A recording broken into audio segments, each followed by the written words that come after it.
اعوذ باللہ من الشیطان الرجیم بسم اللہ الرحمن الرحیم السلام علیکم ورحمۃ اللہ وبرکاتہ۔ ناظرین گرامی قدر، آج آپ کی خدمت میں بہت ہی اہمیت کا حامل ایک موضوع جو انسان کی بنیادی ضروریات میں سے ہے اور پروردگار عالم کی نعمتوں میں سے بہت بڑی نعمت ہے، وہ شادی ہے۔ شادی کے بہت سارے فائدے ہیں، ان فائدوں سے معمولاً ہم لوگ غافل ہوتے ہیں، تو چند فائدے آج آپ کی خدمت میں ہم بیان کریں گے۔ سب سے پہلا فائدہ، ہر انسان کی دلی آرزو اور تمنا ہے کہ میں اللہ کے ہاں محبوب اور اللہ کا پسندیدہ بن جاؤں۔ لیکن اللہ کے ہاں محبوب ہونے کے بہت سارے طریقے ہیں، ان طریقوں میں سے ایک طریقہ یہ ہے کہ شادی ہے۔ جیسے کہ پیغمبر خدا کا ارشاد ہے، ما بنی فی الاسلام بناء احب الی اللہ عز وجل، اس عالم امکان میں ایسا گھر یا ایسی عمارت جو خدا کے ہاں بہت محبوب اور پسندیدہ ہے، وہ عمارت ہے جہاں کسی کی شادی ہوتی ہے۔ یا اعز من التزویج، شادی سے زیادہ خدا کے ہاں پسندیدہ کوئی عمل نہیں ہے۔ بس شادی کرنے سے انسان اللہ کے ہاں محبوب واقع ہوتا ہے۔ دو، شادی کرنے سے انسان کے تمام کاموں کی قیمت 70 برابر بڑھ جاتی ہے۔ یعنی آپ جو عبادتیں انجام دیتے ہیں، آپ جو اچھے کام کرتے ہیں، اچھے اعمال انجام دیتے ہیں، جیسے کہ امام صادق علیہ السلام کا فرمان ہے، رکعتان یصلیہما متزوج افضل من 70 رکعتا یصلیہا غیر متزوج۔ یعنی ایک شادی شدہ 2 رکعت نماز پڑھتا ہے، اس 2 رکعت نماز کی قیمت ایک غیر شادی شدہ کے 70 رکعت نماز کے برابر ہو جاتی ہے۔ یہ ایک مثال ہے، یعنی آپ کی نماز کی قیمت 70 برابر بڑھ جاتی ہے، آپ کا روزہ ہے، آپ کا حج ہے، آپ کا خمس ہے، آپ کے اعمال خیر ہے، امر المعروف ہے، آپ کی عزاداری ہے، آپ جو بھی عمل خیر اچھا کام انجام دیں گے اس کی قیمت 70 برابر بڑھ جاتی ہے۔ 3، شادی کرنے سے آپ کے رزق و روزی میں اضافہ ہوتا ہے، جیسے کہ قرآن مجید میں پروردگار عالم رازق حقیقی اللہ کا یہ قانون ہے، ان یکونوا فقراء یغنیہم اللہ من فضلہ، اگر فقیر ہو، محتاج من ہو تو جا کے شادی کرو۔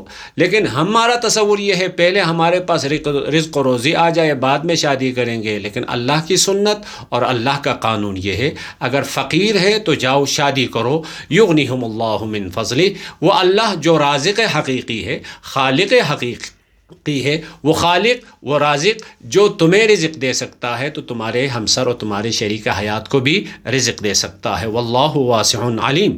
یا اسی طرح پیغمبر خدا کا بھی ارشاد ہے، اتخذوا الاہل فانہ ارزق لکم۔ پیغمبر خدا کے پاس کبھی کبھار لوگ شکایت لے کے آتے تھے کہ ہمارے پاس کچھ نہیں ہے، کھانے کو کچھ نہیں ہے، تو پیغمبر خدا یہ رہنمائی کرتے تھے، جاؤ شادی کرو، شادی کرو گے تمہارے لیے رزق آ جائے گا، تمہارے لیے روزی آ جائے گی۔ جیسا کہ کیونکہ شادی کسب معاش کے لیے جدوجہد اور بے روزگاری اور بے عملی کو ترک کرنے پہ آمادہ کرتی ہے، اور ساتھ میں وہ رازق حقیقی اللہ اس کے رزق میں اضافہ کرتا ہے۔ پس شادی کرنے سے ایک فائدہ، اس کے رزق میں اضافہ ہو جاتا ہے۔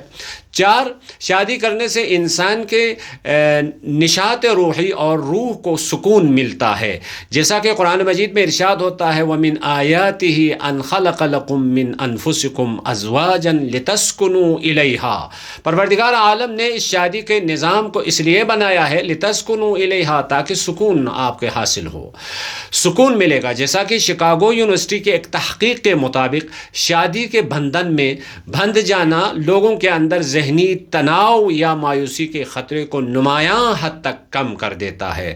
پس دین بھی کہتا ہے شادی سے سکون ملتا ہے، اور علم جدید اور سائنس بھی کہتی ہے کہ شادی کرنے سے انسان کو روحانی اور نفسیاتی سکون ملتا ہے۔ 5، انسان شادی کرنے سے اس کی عاقبت بخیر ہو جاتی ہے۔ ہر مسلمان اور ہر خدا کو ماننے والا اور قیامت کو ماننے والے انسان کی آرزو اور تمنا یہ ہوتی ہے کہ ہماری عاقبت بخیر ہو، انجام بخیر ہو، جیسا کہ پروردگار عالم کے حبیب کا یہ ارشاد ہے، رزال موتاکم العزاب، یعنی تمہارے لوگوں میں سے تمہارے درمیان بدترین موت ان کی ہوتی ہے جو غیر شادی شدہ ہے۔ یا ایک اور حدیث میں ارشاد ہوتا ہے، شرار موتاکم العزاب، یعنی جو بدترین موت پہ مرنے والے ہیں وہ جو غیر شادی شدہ ہے۔ تو اس کا مطلب یہ ہے جو شادی شدہ ہے ان کی موت اور ان کی عاقبت، ان کا انجام بہتر طریقے سے ہوتا ہے۔ 6. شادی کرنے سے مقدس رشتے وجود میں آتے ہیں. شادی ایک رشتہ ہوتا ہے جس کے بننے کے بعد خاندانی نظام کی ابتدا ہوتی ہے. ایک لڑکا اور ایک لڑکی پھر ماں باپ بن جاتے ہیں، پھر اس کے بعد بہن بھائی جیسے اولاد جیسی مقدس رشتے، انسانی مقدس رشتے شادی کے نتیجے میں ہی وجود میں آتے ہیں. اگر شادی نہ ہو تو یہ مقدس رشتے بھی وجود میں نہیں آئیں گے. ایک اور فائدہ، شادی کے 7واں فائدہ یہ ہے، دین کی حفاظت اور عفت و طہارت کی ترویج ہے. جیسے کہ من تزوج احرز نصف دینہ، کوئی جوان شادی کرتا ہے تو اس نے اپنے دین کا آدھا حصہ 50% دین کی حفاظت کر لی ہے. جیسا کہ پروردگار عالم کے رسول کا ارشاد ہے، اذا تزوج العبد فقد استکمل نصف الدین، اگر کوئی جوان لڑکا یا لڑکی شادی کرتا ہے تو اس کے دین کا آدھا حصہ کامل ہو جاتا ہے. فلیتق اللہ فی النصف الباقی، باقی آدھا حصہ کو بچانا اس کے لیے آسان ہو جاتا ہے.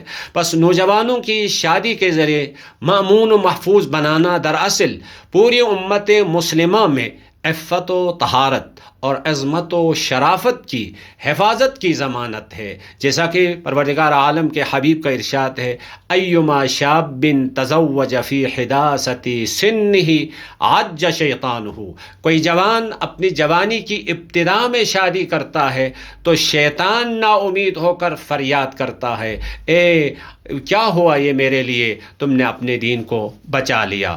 تو شادی در حقیقت معاشرے میں عفت و طہارت اور عصمت و شرافت کی ترویج کا باعث ہے.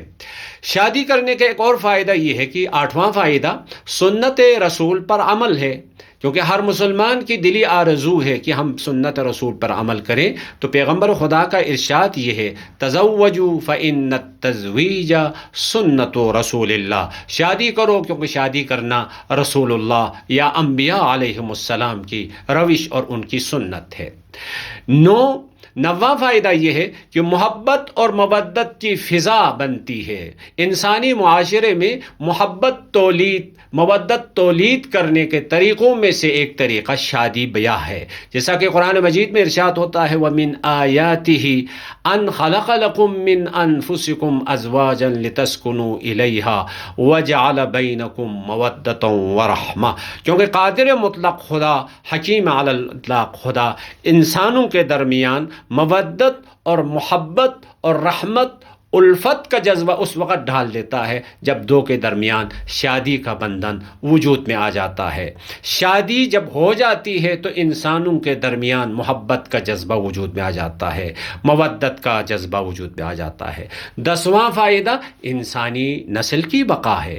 اگر شادی نہ کرے تو انسانی نسل ختم ہو جائے گی. اس نقطے سے یہ بات سمجھ میں آ جاتی ہے جو ابھی دنیائے معاصر میں بہت سارے منحرف قسم کے نظریات، مثلا ہم جس بازی کو انسان کا حق سمجھتے ہیں، اگر خدا نہ کرے اس غلط نظریے رائج ہو جائے تو اس کا مطلب یہ ہے انسانی نسل ختم ہو جائے گی، تباہ ہو جائے گی. تو یہ بہت بڑے بڑے 10 فائدے ہم نے آپ کے خدمت میں بیان کر دیے. تو آپ بھی مزید فائدے بتا سکتے ہیں. اتنے سارے فائدے ہونے کے باوجود شادی کرنے میں دیر کس بات کی؟